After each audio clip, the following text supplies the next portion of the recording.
మండు టెండర్లలో రైతు అరగోస పడుతున్నాడు. 1 గంట అవుతుంది, 1 గంట పావైతుంది.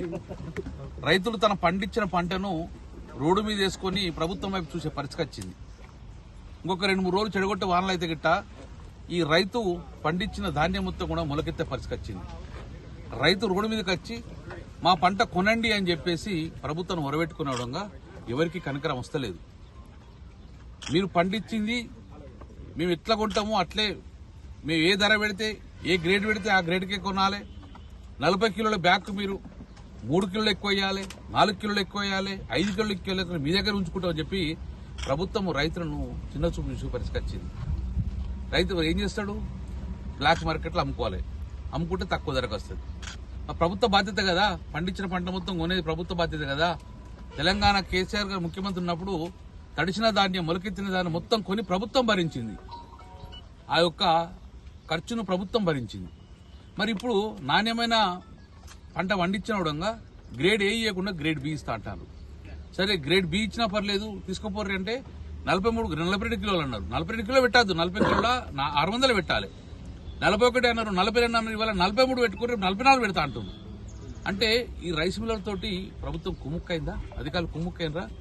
ప్రభుత్వం ఎవరి వైపు ఉండాలి? ప్రజల వైపు ఉండాలన్నా, రైతుల వైపు ఉండాలన్నా, రైస్ మిల్లర్ వైపు ఉండాలి. అందుకే ఈ రోజు నేను రావడం జరిగింది. అధికారులతో మాట్లాడినా, చాలా సీరియస్ వార్నింగ్ చేయడం జరిగింది. ప్రజలు ఈ యొక్క ప్యాడీ క్లీనర్ వేయలేకపోతున్నాం కాబట్టి, ప్యాడీ క్లీనర్కి వసతి లేదు కాబట్టి మేమే స్వచ్ఛందంగా 1 కిలో 400 గ్రాములు అంటే 42 కిలోలు మేము ఎక్కువ ఇస్తాం, మీరు తీసుకోండి అంటే ఒప్పందం చేసుకున్నారు. సరే అన్నారు. 42 కిలోలతోటి పెట్టడమే తప్పు మేము. కానీ ఇక రైతులు వర్షం పడితే ఇబ్బంది అవుతుందని చెప్పి తొందర అవ్వాలని చెప్పి 42 కిలోలు పెట్టడం జరుగుతుంది. కాబట్టి ఇమ్మీడియట్ గా ఈ యొక్క డిస్పాచ్ కావాలి. రైస్ మిల్లర్ నుంచి దించుకొని ఓటీపీ ఇచ్చే బాధ్యత అధికారులది.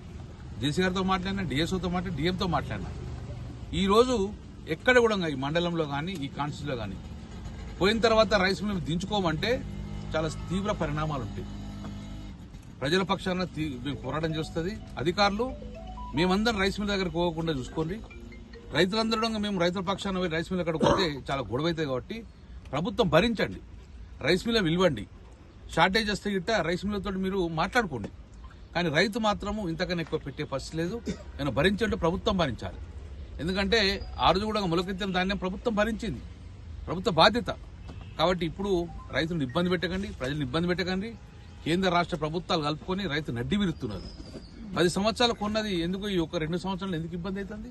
ఎందుకు మీకున్న ప్రాబ్లం ఏంది? కాబట్టి వెంటనే చాలా సీరియస్ గా ప్రభుత్వాన్ని హెచ్చరిస్తున్నాం.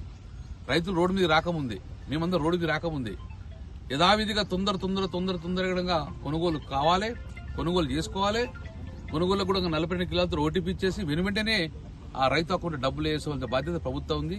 అధికారులు మీరు రైస్ మిల్లర్తో మాట్లాడండి, పిలవండి. రైస్ మిల్ ఇక్కడ తప్పు చేస్తే మీరు సీజ్ చేసే అథారిటీ మీకు ఉంటుంది.